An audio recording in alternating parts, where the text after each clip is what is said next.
Thanks for staying with us on DD Dialogue Resurgent Northeast, which we bring to you from Guwahati, one of the most tourist-friendly cities of Assam, poised on mighty Brahmaputra and one of the most important and critical connecting points to the other 7 Northeast states. Viewers, we have been trying to have a series of meaningful conversation to try and understand what has led to this whole re-energizing Northeast India in the last few years and the new templates of connectivity and development scripted by the current ruling dispensation, especially the Northeast mission that has been implemented on ground, the Northeast mission under the leadership of Prime Minister Narendra Modi.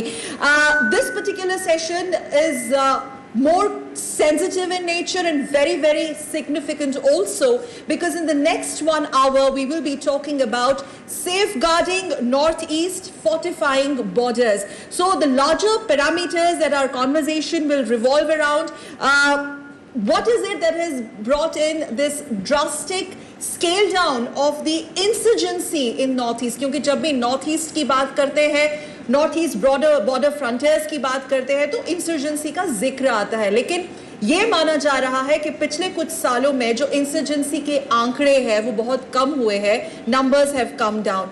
Drug trafficking, containment of the drug trafficking and the way it poses larger challenge to the national security, हम उसके बारे में भी बात करेंगे. Government's mega infrastructure push when it comes to the border areas of the Northeast, and most importantly, has there been a gross neglect when it comes to border management and infrastructure management at the borders by the previous governments vis-a-vis the fast-track development that we get to see on ground?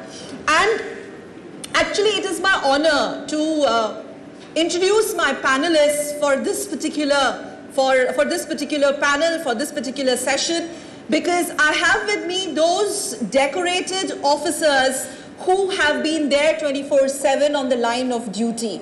Well, some of them are here with us on DD Dialogue on National Broadcaster. Let me have the honor and pleasure of introducing Lieutenant General P.C. Nair.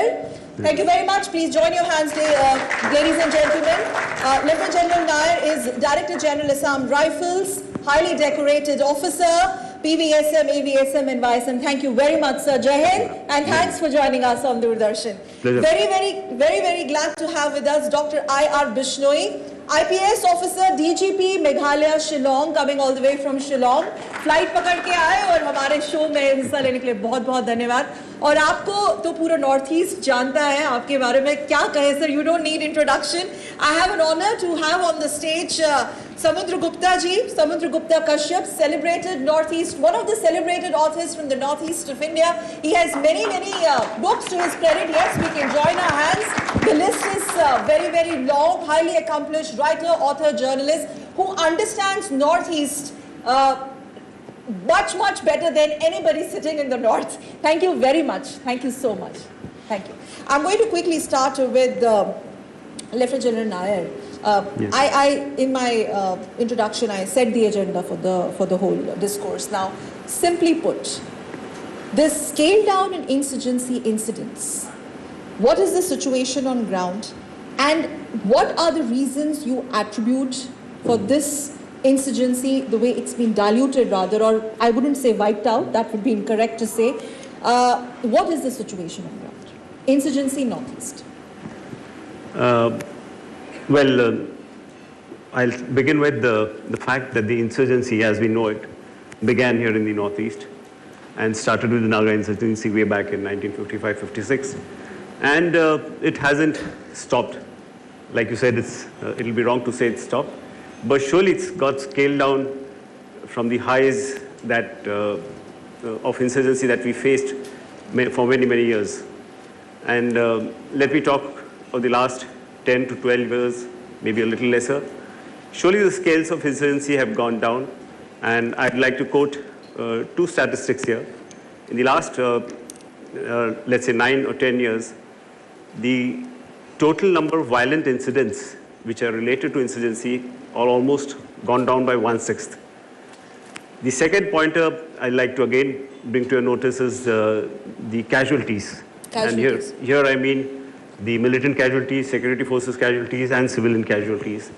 That itself in the last 6 years has gone on a scale of almost 1/10 of what it was. And yes, it's got a great degree of, should I say, compliments or credit surely goes to the security forces.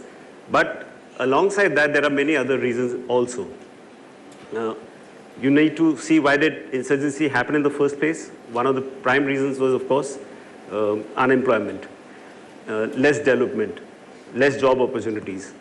So in the last decade or so, you've seen this issue has been seriously taken care of by virtue of infrastructure growth, by virtue of a lot of funding that has happened here, the large number of colleges, educational institutions that have opened up, health sector, and movement of the people from the Northeast into the services sector in the rest of the country.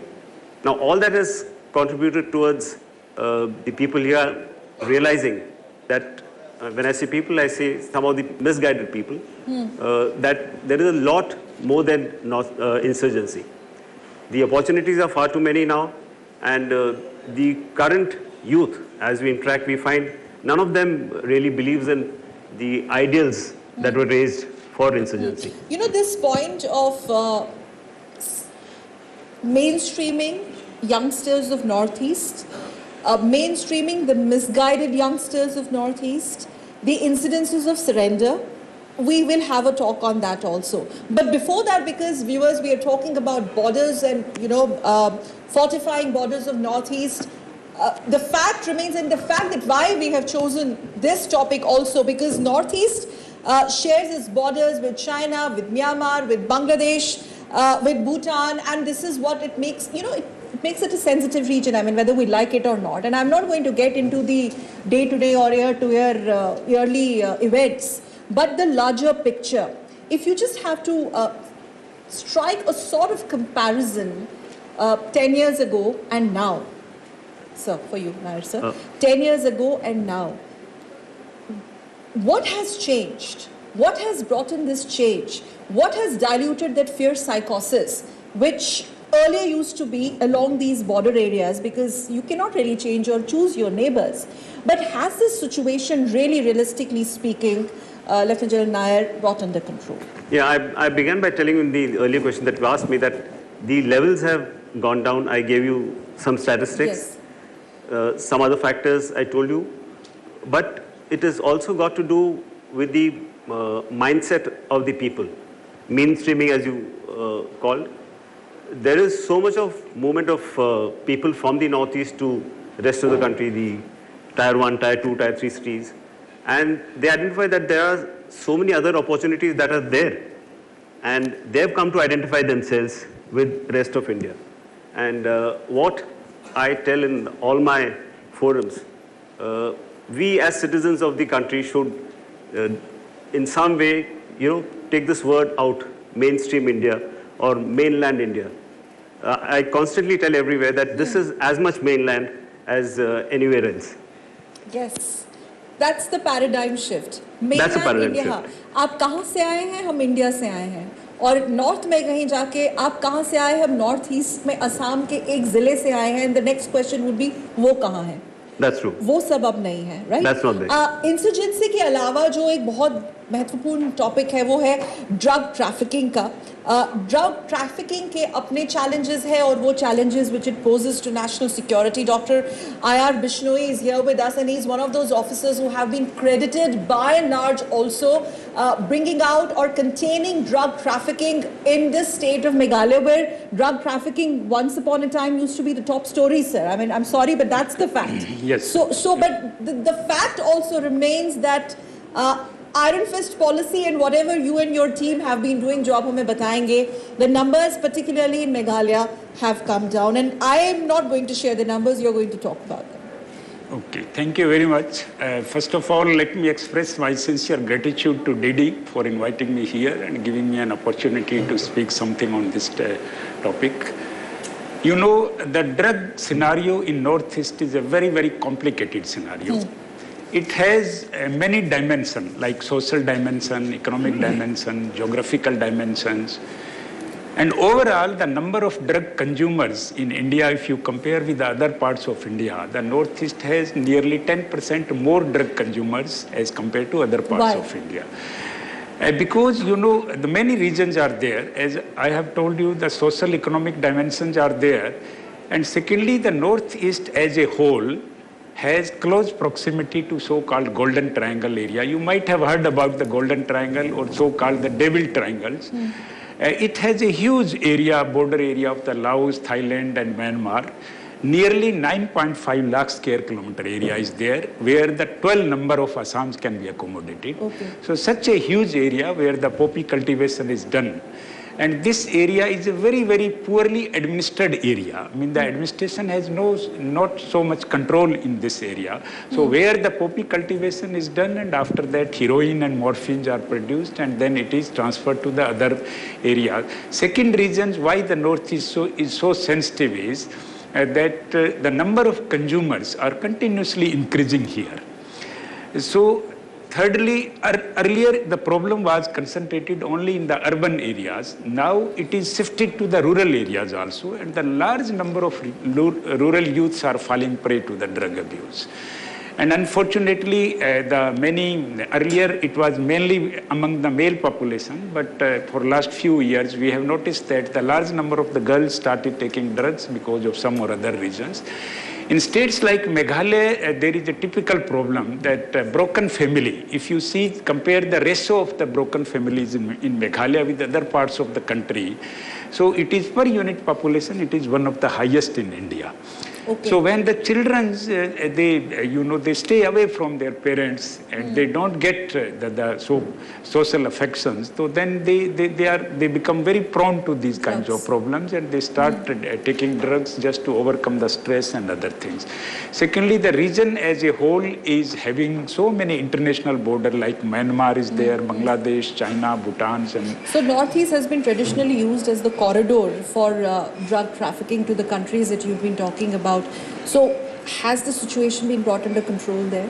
Yes, it was initially used as a transit route, that is what you call corridor. But unfortunately now it is not only the transit route, but it has turned into destinations also, because spillover effect. We call it spillover effect in English. When the youth, they indulge in drug trafficking, some of them become drug addict also, and then they start consuming the drugs. So this is a new trend. I mean, earlier the destination was somewhere different, but now Northeast itself is a destination. And now you don't think about the Golden Triangle, because drugs are produced in Manipur. So many factories have been established in the hilly areas there, and then the opium is converted into heroines by using the acetyl anhydride, and all those things are there. So large numbers of the consumers is worried us. Unfortunately, if we compare the number of consumers as on today in Assam, you will be very shocked to know that more than 3 lakh people are taking drugs in Assam alone. And in such small states like Meghalaya, almost 2 lakh drug consumers are there. So this kind of number is really cause of the concern for all of us. In spite of the substantial drug seizures for particularly last couple of years, the abusers' numbers have not gone down, and this is a worrisome sign for all of us. But as far as the operations against drugs traffickers are concerned, the Assam has done very good job, and so the Meghalaya also. In last 1 year, in small states like Meghalaya, we have arrested nearly 430 people, drug traffickers. Out of that, the drug traffickers from 18 states were there. We have arrested people from Bihar, from Bengal, from Assam. So deterrence has increased manifold, yes, but the consumption has not come down. Consumption has not come down, and the more and more youths, they start taking drugs in the rural area. And because of that, the supply, because of the demand, the supply has not broken down. And in spite of substantial seizures, the seizure, the experts say that seizure is the tip of the iceberg only. Whatever seizure is done by the enforcement agencies, this is, you can say, the total, not more than 5% of the total circulated drugs in the market. So, जब Honorable Home Minister ने 2022 में Anti-Narcotics Task Force या NTF का गठन किया था, तब से लेकर अब तक इस पे क्या काम चल रहा है? In fact, Home Minister took stock of the situation himself. NTF as a single nodal point to contain this menace. Yes, yes. So basically, anti-narcotic task force, or what we call ANTF, have been constituted in all the 703 districts of India. And after constitution of ANTF, the operation against the drug traffickers have gone up like anything. Okay. For example, in Assam and Meghalaya, the drug seizures have broken the record of last 50 years. In Assam, last 1 year seizure is more than last 50 year seizure. So you can very well imagine how serious is the problems. And this problem is not only in India, but it is a global problem. In USA, it's a very surprising to know that in USA, every year, 1 lakh people are losing their lives to drugs abuse problems. So you can very well imagine. In India also, when the 2019, the Ministry of the Social Justice and Empowerment, they have conducted simultaneous survey in all the states and union territories, and they found in 2019, at that time, that there are 8 crore abusers in India, 8 crore drug abusers in India. So out of that, the maximum chunk comes from Northeast? Northeast, if you compare the ratio as compared to the because population, there are 8 states, then of course, it is nearly 10% more than other states. Okay. And particularly in... So what we've understood here is that deterrence has gone up, crackdown has escalated, but demand has increased and supply we have not been able to cut down. Supply, it has been checked substantially, because when you arrest the key player involved in the drug trafficking, that supply suffer. There is no doubt about that. But there are not only big size drug traffickers, but the small size peddlers. There is a huge networks are there. Correct. But unfortunately, what happened? Even if we eliminate 3 plants responsible for narcotic drugs, like coca plant, like opium and cannabis. These 3 plants are responsible for all the miseries caused by the drugs as on today. But even if we eliminate all these 3 plants from the planet, still problem will remain, because now synthetic drugs are produced. Okay. समुद्र गुप्ता जी, आप पे आना चाहूंगी. Drugs का तो discussion हमारा चलता रहेगा कि ड्रग ट्रैफिकिंग को कैसे कंटेन किया जाए, लेकिन मैं सबसे पहले जो इंसर्जेंसी की हमने बात की थी, आपको क्या लगता है कि जो टर्न अराउंड हुआ है, क्या सरकार की तरफ से कुछ ऐसे बहुत कठिन पॉलिसी डिसीजंस लिए गए हैं, खासतौर पर नॉर्थ ईस्ट के कुछ क्षेत्रों को अगर लिया जाए तो, लेकिन उसमें भी अभी बहुत कुछ काम करना बाकी है? आपका क्या assessment? First of all, thank you for inviting me to this panel. I have been a journalist all my life, so I've seen things better than they have. They have got limitations, especially when they're uniformed officers. One of the first stories that I wrote when I joined the New Delhi newspaper way back in 1991 was related to how boys have abandoned their villages in Upper Assam, particularly around Kakopathar. It's a hotbed of insurgency or recruitment there. And the last story that I wrote on the 28th of February 2018, when I left my newspaper, was the development urge of a village on Asian Highway 1, which connects here, this portion, Guwahati to near Nongpo. People are talking about drinking water, of school, of primary education, of health care, with maternal mortality, and good education, and jobs. So from there to there, one story I'm telling you. The second story I tell you, when the crackdown began in Assam in 1990, November, Operation Bajrang, around that time suddenly the army had descended here with a new role. The army was always there in the hills of Manipur and Mizoram and Nagaland. So I made friends with a couple of officers of the defense of the army. 20 years later, I meet one of those friends who had post-retirement joined an MNC, and his office was in Bikaji Kama place in Delhi. He took me around the place and said, look at these boys here, the liftman, the tea supplier, the vendor, the taxi wala, the driver, the reception. All of them are from Northeast. When I was posted there, they were my security concerns. Today they handle my security of my big MNC office here. So there's a change. There's a huge change that has taken place. Okay. How it has taken place. Now, one, it was seen only as a law and order problem. It was seen only as an insurgency issue in the beginning. Okay. Over the years, we learned, when I say we, everybody, all of us, the country has learned, the governments have learned, the security forces have learned, the police have learned, and they've seen that this is not just a security issue, it's not just an issue of arms being pumped in by some of our not very friendly neighbors, but also it relates to socio-economic development. When you talk of socio-economic development, we look at it, we come from a situation where in 1962, the then Prime Minister of India had bid goodbye to the people of the Northeast, saying, my heart goes out to the people of Assam. It was Assam at that time.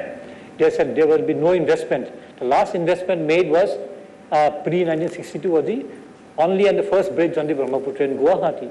Then after there were no, and the next bridge came when? In 1985, 86. The second bridge on the Brahmaputra came in 1986 after more than 30 years. So that was the scenario. So are you saying that the gross neglect of the Northeast by successive governments till now, it's been on and off. We can't say that nothing happened, but maybe it was not on the top priority maybe. It was not on the top priority, not in the mind, not in the right perspective, it was behind the back. But why? Because there was no understanding of it. There was no effort to understand the entire country. We are talking about... We didn't have leaders, tell me, we didn't have leaders who had seen the country as did Mahatma Gandhi had seen. Mahatma Gandhi had taken off from the national movement to go around the country to find out for whom I am fighting this battle. So your 8 states comprise, the landmass of Northeast comprises 8% of the overall India का जो आप बात करें तो मतलब ये कोई छोटा नंबर नहीं है, एक स्टेट की बात नहीं है, आपके 8 Northeast regions को क्यों कई सरकारों ने प्रायोरिटी पे नहीं रखा? क्योंकि हम पूरा दिन जो हमने आज सर चर्चा की, आप इतने अमीर हैं नेचुरल रिसोर्सेज में, right? Look at the beauty, look at the tourism potential, everything. That's right. I'm saying my single point is that leaders who had run this the country, the governments, had not seen the entire country to find out what are the problems of the entire country. They would just see a problem here and there and put that in. It is not that one size fits all, but that was what been done to the entire the Northeast. What you experiment something in Haryana or Tamil Nadu and cannot impose it here. The problem that is arisen of behind the reasons behind unemployment in Kerala may not be the same in Meghalaya and Manipur. Moreover, both the gentlemen here talked about the problem of insurgency and drugs. We have porous border all around. Yes. All around we have out of the 15,000 kilometers of border, land borders we have, 5,448 kilometers of border is in the Northeast. But then we have not looked at these. 20 years ago, I had written a story saying that from the China border in Arunachal, people are emigrating to the other parts because there is no opportunity, no drinking water, no nothing. Okay. Not even Doordarshan coverage in the Northeast, not even BSNL coverage in the border areas. What did people do there? But for falling prey to somebody who's selling guns and who is selling drugs. Okay, okay. The Doordarshan has a very comprehensive bureau, we must say, and it's the bureau is one thing, coverage is another. No sir, when you have a bureau then coverage will happen because that's part of it has to be available there. Yes, पहले मैं अभी की I said 20 years ago. मैं अभी की बात कर रही हूँ. We have bureaus and we have proper setup, everything. वो हमारी duty है as a national broadcaster. Matter of the coverage of the area. Sir, coming to you, just this point that Samudra ji ne raise kiya, porous borders. We've seen this massive infrastructure push on the front line or the border areas, massive construction happening, which wasn't there. Perhaps ये जो हम बात कर रहे हैं कि priority पे पहले नहीं था, अब though questions have also been raised, but we're not getting into the politics of it. The rationale behind ramping up infrastructure building along the borderline of Northeast. Obviously, some are obvious reasons, but we would like to understand. This measure of having now roads coming up in a very big way along the borders, whether it is the Chinese border or here along the Indo-Myanmar border, is something which was neglected for reasons that most of us know. Yes. But today, let me talk of, let's begin with Arunachal Pradesh, for example. The Trans-Arunachal Pradesh highway which will come up is going to be an absolute game changer. It will connect up all the valleys. It will also have roads leading up to this Trans-Arunachal Pradesh road. Similarly, in Nagaland, you'll have another road for which survey has already been done. It starts from Mon in the north and comes down to Awangku in the south. Now this is going to be another road which will really change Nagaland. Okay. Typically in Nagaland, the eastern part is neglected, and this part surely will do well. A similar road, if it comes up in Mizoram, I think most of the issues of neglect would have been addressed. But in the same context, I would also like to speak of two things that you asked them. Sure. One of the reasons you asked why was Northeast neglected over all this period of time. Yes. You need to understand the Northeast constitutes just 3.8% of the population of the country, 8% of the geographic mass, and just about not even 4% of the population. So that may be a reason. Another point which Dr. Bishnoi told you of the drugs, where I would like to highlight, is I'm totally in sync with what he says, but I want to kind of add up on that. Sure. The last 3 years, we've noticed a phenomenal increase in the drugs that are moving across the border. And let me give you figures here again. In 2021, we caught contraband worth 1,438 crores. Last year, it was about 840 crores. Okay. This year, we are already at 820 crores. Okay, coming down. I'm talking of contraband, all inclusive, but 90% of the contraband is drugs. So you see this huge increase. So this year, we've already reached last year's level. And I go back to the year previous, which is 2021, where I started.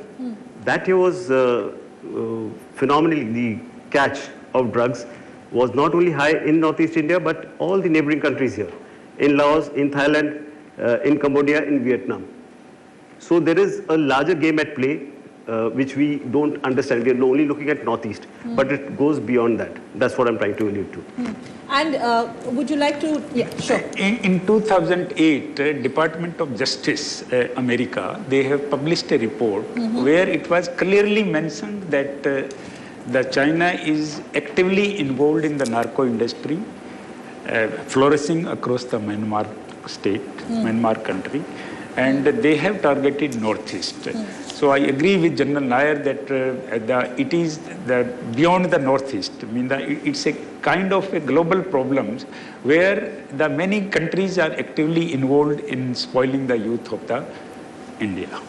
So, but what could be the way forward now? I mean, you've laid it out so, simply that there is, at least you're not denying. The last word that he used is youth. The last time he said you have to look at the youth. I think the earlier governments have not looked at the need of the youth, the problems of the faced by the youth of the Northeast, and look at the youth as a composite segment of the society. If you look at it, there are youth organizations, say in Mizoram, for instance.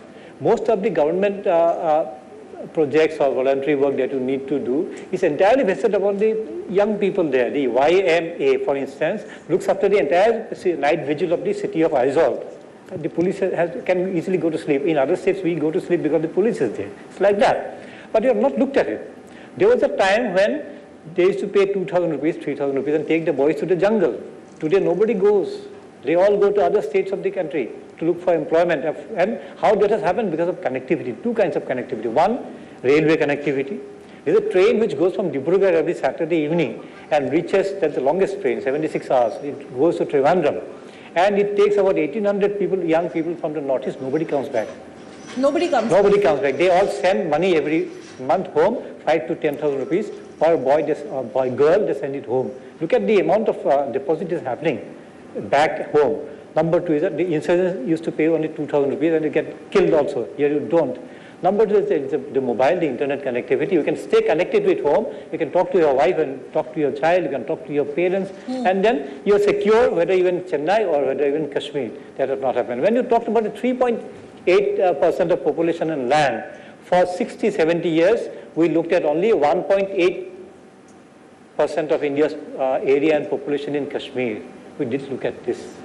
That's the problem with the country. That's the problem with the leadership.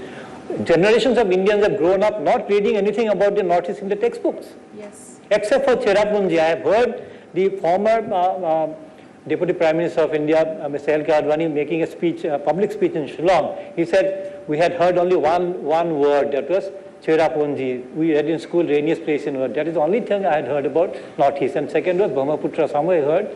And even if you go back to perceptions which were created by the media, again, I am from the media, whatever I looked at the media was only insurgency, insurgency, insurgency, that's all. Even before that, I remember one very famous film, which the first dialogue, Assam mein aur ek train, something, Naga insurgency. The film begins with that word. So everything bad about Northeast was projected outside, everything bad was projected, and today it's not this. You look at the newspaper, look at the media, look at the coverage, look at cinema, everything today they are not showing the negative thing because they've come to the place to find out. Number two, the content about the Northeast in school textbooks have increased immensely, and there is now a perception change that's happening. As was seen in the morning panels, we've heard that the Prime Minister has ensured that every minister is spending, not just come and go back, not 48 hours you have to spend here, with the people, with the communities, stay in the communities, particularly in the border areas. So that's the thing. The perception change happening in Delhi, that has brought about the entire change here. Yes, that perception change in Delhi, before I come to Lieutenant General Nair, that question that I asked Nair, sir, about the sudden ramping up of infrastructure building along the borderline. Now, there are many reasons to that. It's not only about the intra-state or anything which is directly concerned with the Northeast, but it has also got to do with the ASEAN and your other neighborhood that we are talking about. Do you see that as something which was also missing earlier? They're definitely missing. I was there in a place called Assam. I don't know how many of you have heard about the place or seen it, in Karimganj district. It was a railway station which goes from Silchar to Badarpur to Mahishasan and then into Shahbazpur and into Dhaka and Kolkata. That was stopped in 1947 because suddenly East Bengal became East Pakistan. Today there's full of activity there. It is going to become a part of the Trans-Asian Railways. It will be coming from inside More into Imphal to Tupul, then to Jiri, from there to Silchar, and will go out from India from a point called Mahishasan. I've been recently to Akhora in Tripura, where it's booming with activity. A lot of export and import is taking place, and the railway is almost in place. We can take another train from Agartala, go through Dhaka into reach Calcutta in 8 hours, where it takes more than 48 hours going through Guwahati. If you look at the Asian highway, very few people realize there's a small signboard on the road as you go to Kaziranga, AH1. It begins in Tokyo, ends at Istanbul. It passes through Guwahati, Kaziranga, More, Imphal, Kohima, Dimapur, Shillong, and so on, through Bangladesh into Calcutta back, and then through Pakistan into Istanbul. We are not talking about those. But these are happening. If you go to a place called Sadia, in the easternmost place of Assam, Sadia, Roing, Pasighat, and all those areas there, if you look from the sky, it looks like the traffic point near AIIMS in Delhi. So many bridges there, it looks like a traffic, it's like a set of flyovers there. Inland water network. It's a bridge network. Bridge network. On the Brahmaputra and all the 7 rivers that meet there. It's like, if you look from the top. So, although, yes. So these things have happened. When there was only one bridge on the Brahmaputra till 1987, 86, things have happened, changed now. You are talking about the roads, the Trans-Arunachal Highway. That's going to change everything. As the minister was saying, Mr. Kiran Rijiju was saying in the morning, he comes from a village. He's an example. Sonwal is an example. Sonwal comes from a village where also comes one of the top leaders of insurgency who is still hiding in China. From that same area, where he has reached and where the other boy has not reached. Fortifying borders, वापस borders पे आते हैं, लेकिन ये इतना मतलब आपने ऐसी बातें कही हैं. I must say that because of this, the sense of alienation, the sense of isolation, physical isolation because of the lack of connectivity and consequently gross neglect by the successive governments has led to this, and now the whole cleanup process is happening, sir. We spoke of Lieutenant General Nair about insurgency, but I'm compelled to ask you about the resolution of the border disputes among states as well, Assam, Meghalaya and Assam, Arunachal border. इसके बारे में हमें बात करनी पड़ेगी, क्योंकि अगर हम रिसर्जेंट नॉर्थ ईस्ट की बात करें तो बॉर्डर डिस्प्यूट देख के हम आंखें बंद नहीं कर सकते. तो उसमें क्या कुछ चेंजेस आई हैं? This is part of the North East mission of the center, but are these disputes all over? You should understand why these disputes came up in the first place. It's all because of, the mother state was Assam. And from Assam, all the other states eventually came, Nagaland, Mizoram. So when this happened, Arunachal of course, there is no physical demarcation of the boundary that can happen. It is just on the map. So when you reference it from the map and you try to identify it on ground, it's very different. It's again a matter of perception. As a consequence of which, you had border disputes amongst the states. But you would have read up in the media that in the last 2 years, there have been so many meetings that have been happening between the chief ministers, Meghalaya and Assam, for example, similarly Arunachal and Assam, for example. So they're almost on the verge of solving the differences. The next major difference which I see is the area between Nagaland and Assam. This too, I think, in the next couple of years should get sorted out. Yes, sir. So, basically, interstate disputes, as General Nair has pointed out, the origin was when the many states were, bifurcated from Assam. So proper homework was not done. Because of that, many territorial disputes remained unsettled. For example, Meghalaya and Assam, the huge border is there, 884-kilometer long border is there. So fortunately, for last couple of years, the CM of the both states, they have identified 12 disputed areas. Out of that 12 disputed areas, 6 have already been settled. 6 more are to be settled now. So both the government, they emphasized on the negotiation rather than going for the confrontations. So settling interstate dispute among the various states of the Northeast, the negotiation is going on. I'm sure that within very short times, all the disputes will be settled. Many youngsters are sitting here. But is there a sense of ease now, finally? Sense of ease is there because with the decline of insurgency, the more concentration is there on the solving of the interstate border disputes. Okay. I don't know whether you have heard or not. In 1985, there was the violence in the Mirapani areas of the Assam, where unfortunately 52 Jawans of Assam police were killed by the Nagaland police. Nagaland police also lost 13-14 of Jawans.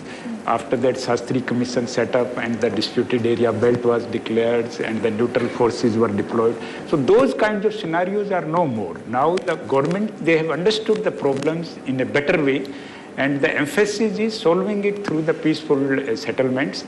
And many areas have been already settled, but because the perception is created like that, this A area is considered both.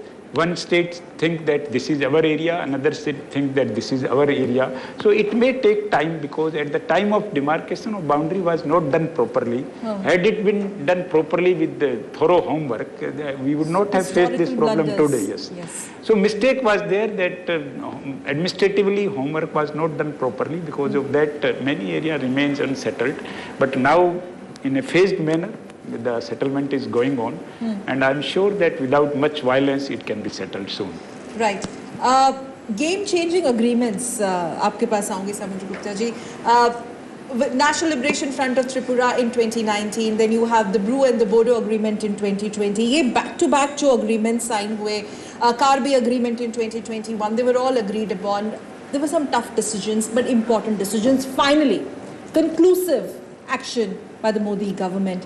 Do you think that has also added to the whole discourse of what we are discussing today? See, there are two angles to it. One is that earlier when there was a dispute between, say, one state and the other, or there is a grievance, everything was pushed to the center. Both states would look at the center, and the center would not understand things. There was a disconnect? There was a disconnect. Today, the leadership in Delhi, they have delegated this power to the younger leaders in the Northeast. You look at the age group of the chief ministers. Finally, the chief minister of Mizoram is a young person here. All are young boys, I would say. I can use that word if I may be permitted to. Now, they belong to the same generation of people who are in trouble or creating trouble, holding guns or running away into jungles or looking for jobs or in a state of desperation. So they can understand them better. The understanding of the problems of faced in a situation in a Bru village or in a Riyang village or in a Karbi village or in an Adivasi village or in a Naga village or in a Moran Motok village can be understood by the younger leadership here. Number two, instead of running to Delhi or running to the Supreme Court or looking at a commission appointed by the Union Home Ministry or the Supreme Court, the young leaders are today going to the ground, traveling, walking, there on the borderline, on the disputed, so-called disputed area, and trying to find out solutions. And they're doing it. When we could settle a 65-year-old problem of the Red Cliff line with Bangladesh with the land boundary agreement. What's the problem in settling these? But the problem was that when the states were created out of the larger state, the center did not ensure that these would be the proper things. So overnight you declare a state to make some people happy, and at the end of the day, 20 years later, you see that things are not so correct. Moreover, if you look at all the boundaries, interstate boundaries, most of these are forest areas. Everybody requires forest. You cannot demarcate a boundary through the forest. So those are the problems there. Today the younger people are reaching out. The younger leaders are reaching out to the younger people on the ground, and you get the kind of response that you see. You see your issues being reflected on the face of the young leaders, who are again given a lot of trust by the... आप कह रहे कि जो outreach है to the border areas, वो many-fold increase. Many-fold increase. और उस outreach के बिना possible नहीं. तो ये outreach forces के on behalf of forces also, I mean, this whole outreach thing, that's why we have such numbers, 74% reduction in insurgency, 64% reduction in incidents of attacks on security forces, 89% reduction in civilian deaths, because the outreach paradigm has, or the outreach narrative has increased, sir. And a number of, just if I may add, a number of these young boys who have surrendered have got placements in the security forces. That's an incentive. Yes. Number of them are recruited. I know because I was involved in some of these processes once upon a time. So that's what initially when that's what I was talking about, sir, Lieutenant General Nair, that some important policy decisions, game-changing policy decisions, if you could just put that more in perspective. In terms of how we've helped, we've done multiple things here. And I'll begin with our flagship thing, which is called as the Civic Action Project. Okay. Now, in this, what we do is we reach out to very, very remote villages, identify what their needs are, and try and help them from what funds we get. And we are helped in a very big way by the center. Again, if I have to quote figures, we've got about, I'll tell you the last 5 years itself, 3 years, 12.5 crores, for which we created some 545 projects and gave it to the people. Essentially, these include water supply schemes. These include schools, renovation of schools, medical camps, electricity, such like things which are generally need-based. So your level of engagement, forces ka level of engagement is also there. Now, it's not just this, like Dr. Gupta just brought out. We've reached out to people in other ways also. Traditionally, we were doing, we're helping people get recruited into the forces. What we, Assam Rifles in the last 1 year, what we've done is, you heard of this Super 30 concept with 30 bright students are picked up and trained for IIT. Yes. We've replicated that model in Nagaland, in Arunachal, in Manipur. We started with Nagaland, and I'm glad to inform you of those 30, 20 of them have already got into NITs and professional medical. And I think the security forces are excellent in terms of skill development of the youth in the villages. I was just coming to that. Massive. So skill development is another thing where we've reached out to. We've got kids into airlines, other soft skill industries, and they've gone all over the country. The roadblock always we identified was the parents were not ready to send the children when we started this off. But now we see parents are quite happy sending their children to other states of the country. Okay.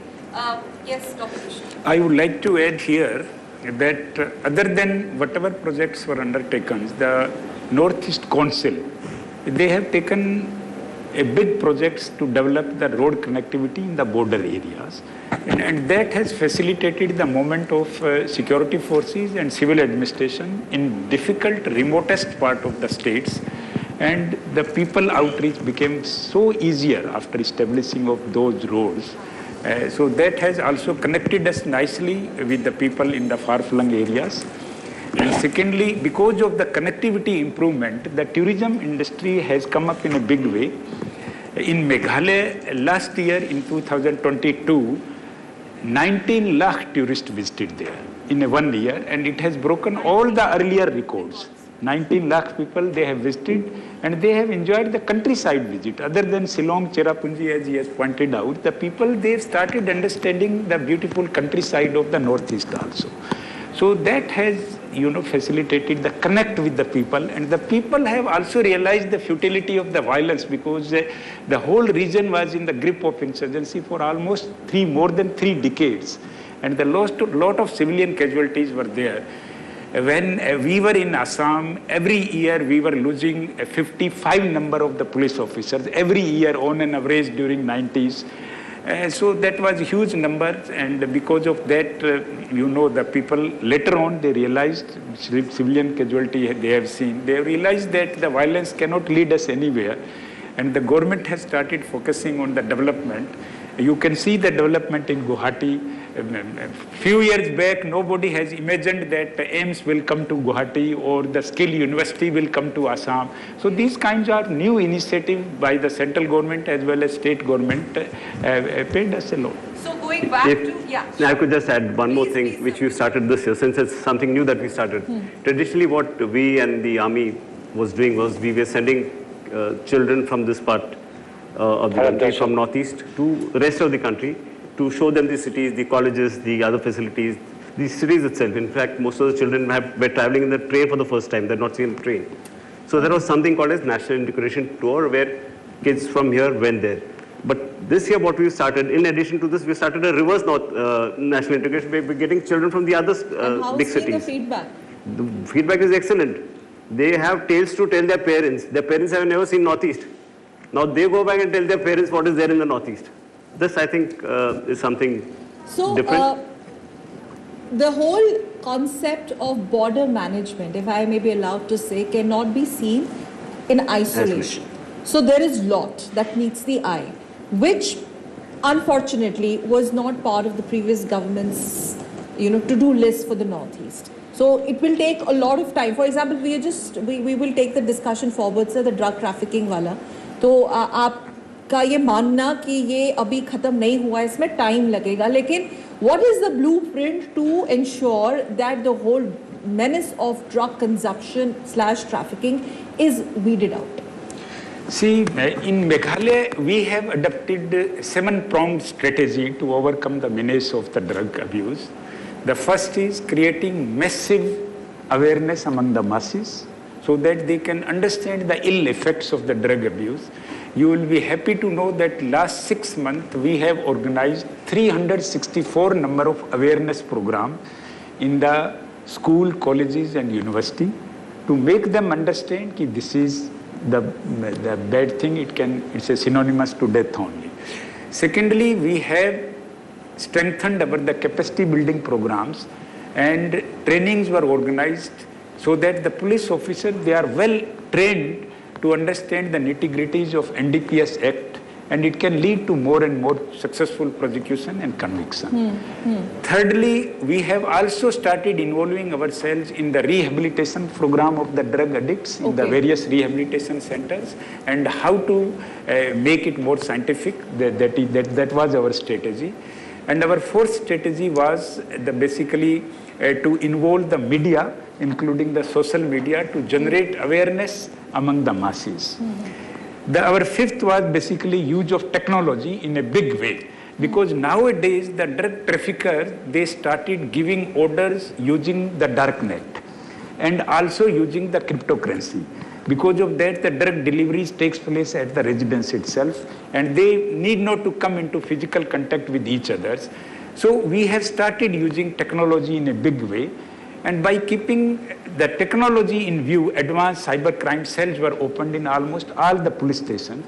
And when we found that the numbers of the girls in involvement in the drug trafficking as well as drug addictions are increasing, then we have opened in Meghalaya, every district there is a women police stations, which is completely meant by women only, and they are using technology, they are writing their case diary using the laptops, etc., and electronic case diaries are submitted into the courts, and because of that, conviction rate has gone from the 13 to 19% in last 6 months. So successful prosecution is one of the way, but still my point is the awareness is the key. To make a youth drug addict, it takes only 450 milligram of heroin. So they have to take only 3 doses, 150 milligram, 150 milligram, 150 milligram. And once they complete 3 doses, they become drug addicts. And it will be very difficult to come out of that once they are drug addicts. So awareness is the key. And we should not, we should not have perception in our mind that in our house there is nobody is taking drugs, so we should not show our concern. If our neighborhood, some youths are taking drugs, so we should not remain silent to the plight of youth. Because today problem is there, tomorrow it may come to our residence also. Yes. So we should be aware about the ill effects of the drug abuse. ये तो आपने drug trafficking की और drug consumption की बात की, तो similar approach as far as shunning insurgency and the fact that we have seen increase in surrender cases. So the level of engagement of the forces, in your case army and people, the insurgency pockets or the border areas, there must be some initiatives that forces are also coming up with. Yes, I spoke to you. Like he said, like in drugs, similarly is the case with the insurgency also, awareness. One is the people themselves have become aware because of social media and the outreach of the cell phones and internet connectivity. People have become aware as it is. The other thing is, like I said some time ago, we are helping the kids get recruited not just into the defense forces, the police, also as Dr. Gupta brought out, skill development. For various other skills, we enable them getting into hotel management, into the other services industry like airlines, air hostess. Basically engaging them. Engaging them. Productively. And this has been received very well. Okay. This has been received very well. And once they know that there is an option other than becoming insurgents or falling prey to insurgents, they are taking that. When we interact with the young, they say there are many more opportunities for us now. Yes. So, just to sum up this bit, sir, mainstreaming of youth. Again, which in the past was not even on the radar of the government, state governments, or like you said, the Delhi and Northeast had such a huge divide, disconnect, mental divide, whatever. Now it's nothing like that. In fact, when you have the Home Minister of the country coming, monitoring the situation, setting up an anti-narcotics task force, etc. The Home Minister is sitting in Manipur for 4 days. Yes. It's never happened in any state of the country. Yeah, I mean, last week he was there 4 days. He physically was there. It was not even done through video conference. Secondly, the Union Home Minister visited their Gam, and for the first time in the history of Indian police, Union Home Minister has taken SP's conference. So you can see the concern of the Union Home Minister as far as policing is concerned. And SP's conference taken by Amit Shah by Union Home Minister. And not in the state capital. This has never happened. In a very small town somewhere. It's not even a town. Yes. It's a far away, almost 300 kilometers from Guwahati. So you have the Honorable Home Minister taking the SP's conference not in the state capital in front of the massive media glare, but in one of the most far-flung, remote towns, because the idea is the reaching out, the outreach not only of the forces but the government at the center. Actually वो वाली बात आ जाती है, आप दिल से जुड़ने की कोशिश कर रहे हैं. आपको लगता है कि दिल्ली में बैठ के यहाँ के नॉर्थ ईस्ट के जो यूथ है वो इंसर्जेंसी और drug trafficking, it's a menace. Delhi को फर्क नहीं पड़ता है, लेकिन इस सरकार जो दिल्ली में बैठी है उस सरकार को बहुत फर्क पड़ता है. Exactly. Earlier the response was that insurgency there, send the army. Insurgency there, send the security forces. Now the government comes with a solution. The government listens to them, interacts with them through the other representatives. Well, I must say that. And look at the change of the one more point is there, is that look at the people, the young people who have gone, becoming elected representatives, all educated people today.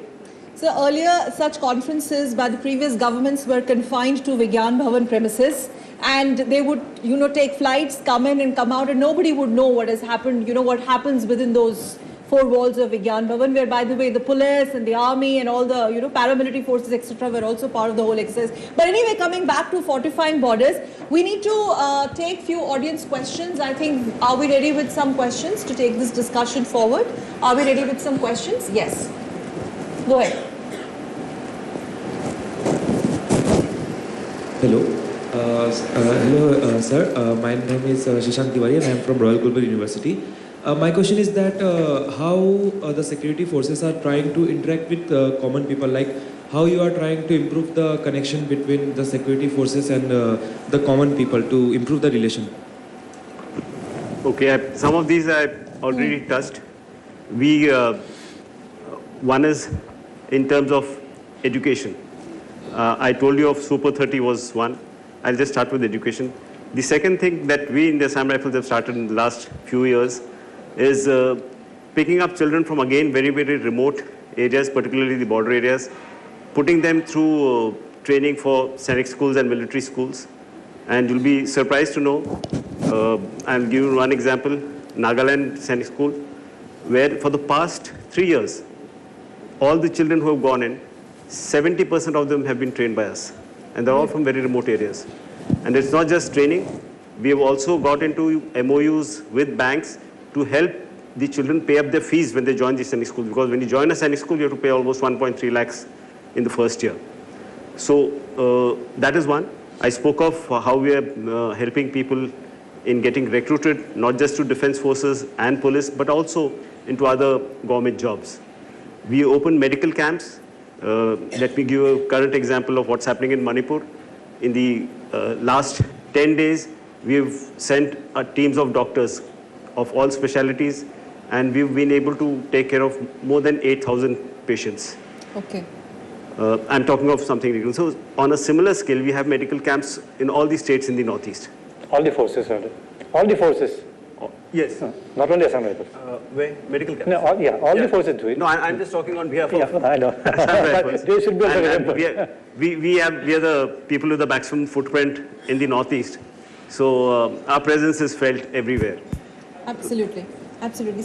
Yes. Now, so I told you of education, I told you of health. There are other schemes like the border area development projects. I told of civic action projects. Similarly, there's a BADP, where there's a convergence of what people want. There are multiple agencies working to provide the same facility. So we help get all these together and help the government with the BADP projects. Okay. Next question, please. Where's the mic? नमस्कार, मैं दयाल कृष्ण नाथ हूँ। Unemployment जो issue है ये north east के लिए बड़ी समस्या हो रही है, संकट हो रहे है, और ये क्या इंश्योरेंस की वजह से हो रहे है या इसको सॉल्व करने के लिए क्या करना पड़ेगा, या ये जो इंश्योरेंस प्रॉब्लम को सॉल्व करने के लिए इसके लिए जब किया जाएगा या अलग अलग जगह में जो यूथ है उनको एम्प्लॉयमेंट किया जाएगा? अनएम्प्लॉयमेंट या समुद्र, it depends from place to place, case to case, area to area, locality to locality, state to state. What could be a problem of insurgency in Mizoram would not be the same in Assam, would not be the same in Nagaland, not in Manipur, not in Arunachal. So all different cases, it depends on one place to another. But of course, insurgency, unemployment is one. Unemployment or absence of opportunities, I'll say it that way. Livelihood. You are growing, like in Tripura, people grew so much of pineapples because of a government scheme, but then and they could not sell and they had to dump it. Next time when the officers went there to talk to them about a better quality of pineapple, they were chased off. They have to also connect them to the market to sell their wares. It has to be like that. I know of a place where insurgent, a young boy who left his village because there was nothing happening there, went to the other side with the big bosses of their party and found out that the big bosses in the jungles were having mineral water and chicken, and they were asked to drink water from the nala and kill those mynas and other crows and eat like that. So he left that place. I don't want your kind of independence. I'll go back to my village. He came back, found out in his village, in his area, that the government hospital had 3 doctors, but nobody was there in place. He went to the district headquarters and said, "Where are my doctors?" All of them are sitting in the district headquarters, not going there. What is the problem? The quarters are not good, no electricity. He said, "We'll repair your quarters, come back." The villagers got together to repair the quarters. The doctors came back. Today, it's functioning well. And this person who was, I'll name this person, the person who had gone to the Myanmar as a part of the Dr. Bishnoi interacted to him, is today one of the icons of rehabilitation and village empowerment. I'm talking about Moni Manik Gogoi, about whom the immediate past Assam DGP had made a film also on him. It's in Naharkatia, in a place called Naharkatia. Today running one of the finest ecotourism projects there. He would have got killed on the border when being accosted by the military. But he decided, he realized, came back with a solution of his own, found out what was the lacking. So what is the gap? Somebody has to find out. It is for the elected representatives, it is for the government, it is for the officers, it is also for the media. I'll give 10 marks to the media also in this, because they had stopped reporting about militancy and started reporting about development. If this patient decides to continue, Where is it coming? if this patient decides to continue, of course, that counseling is very, very important. And at 12 to 13 weeks, a very good transvaginal scan, because these patients are very likely to have skeletal, then Can we have one more CNS question, and please? CABS abnormalities, which can be very well picked up at 12 to 13 week scan, so that the pregnancy can be terminated, like anencephaly. Okay, in the meantime, let's take, go ahead. Mic de dijiye.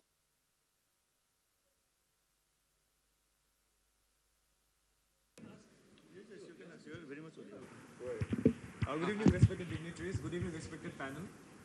My question to the panel would be, as a student of B.Tech 4th semester from the engineering It will sector, determine whether you will continue. Or Yeah, please.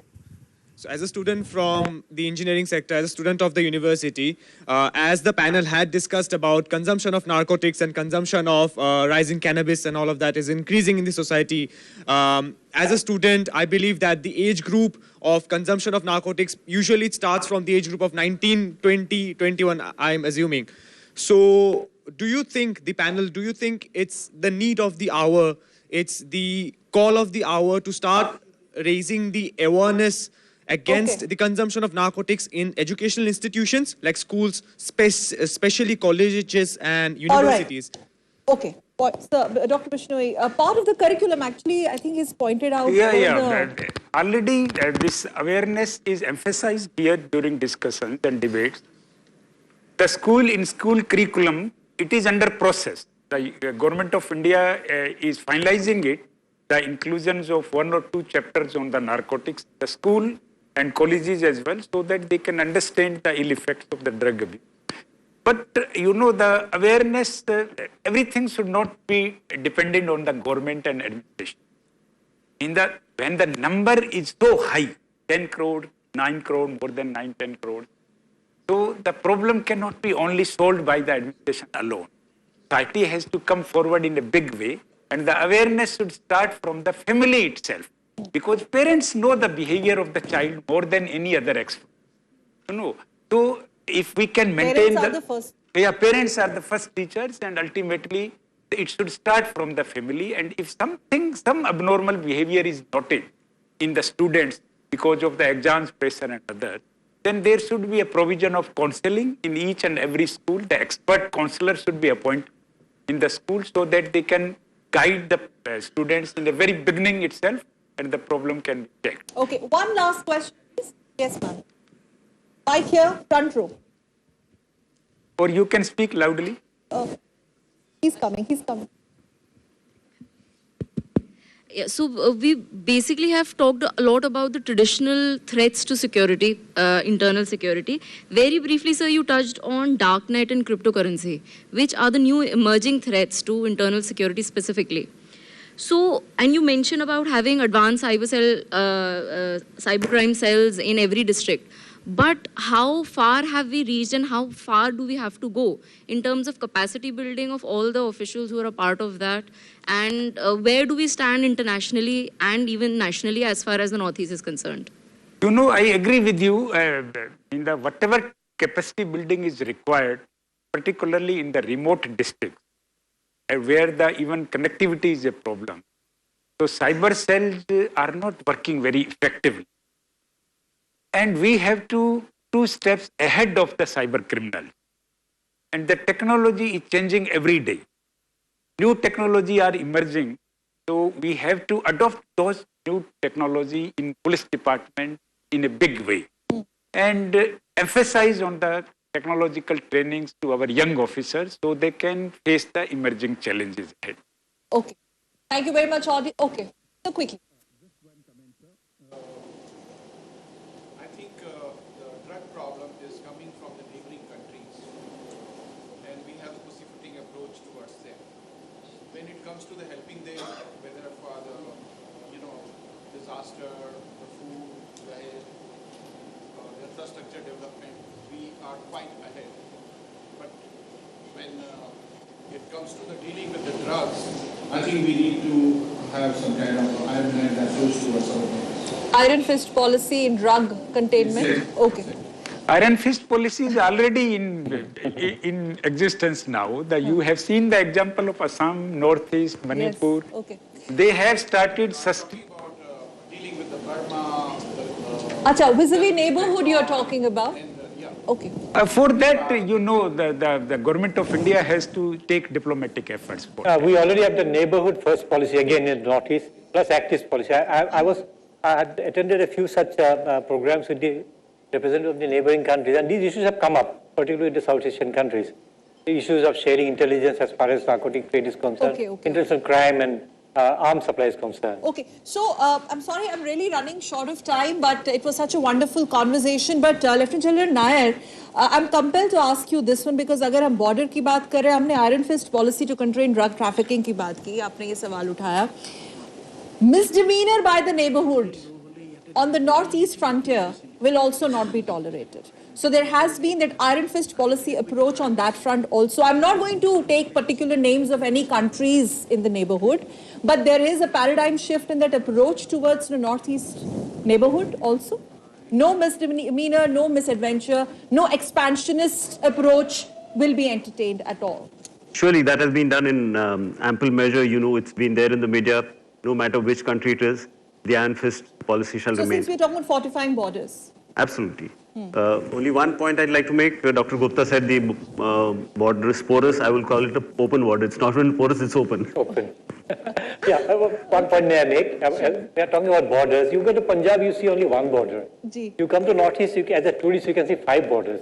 You can walk into China, you can walk into Burma, you can walk into Myanmar, you can walk into Bangladesh, you can walk into Bhutan, you can walk into Nepal. I think that also has to be promoted. The border areas as tourist destinations. Yes. Not just Tawang, but so many other areas.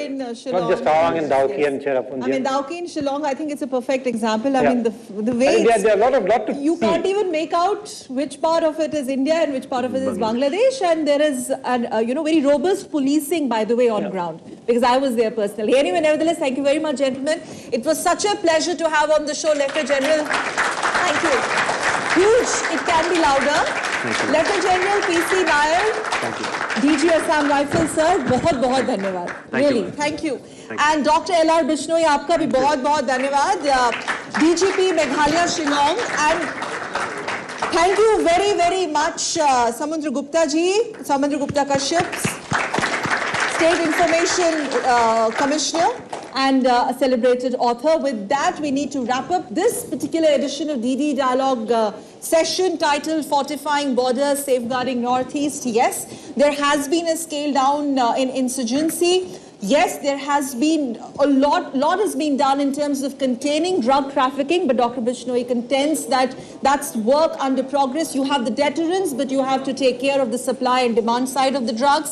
Government's mega push of the infrastructure projects along the northeast frontier, that is an ongoing process, continuous process, plays a very important role in fortifying the border areas of the northeast. And yes, there has been a gross neglect, that's part of history, as compared to the heavy lifting done by the Modi government and the fast-track approach of development and connectivity along the borderline of Northeast India. Thank you very much, all of you, for joining us, and thank you very much, audience. It was lovely having this interaction. Thank you.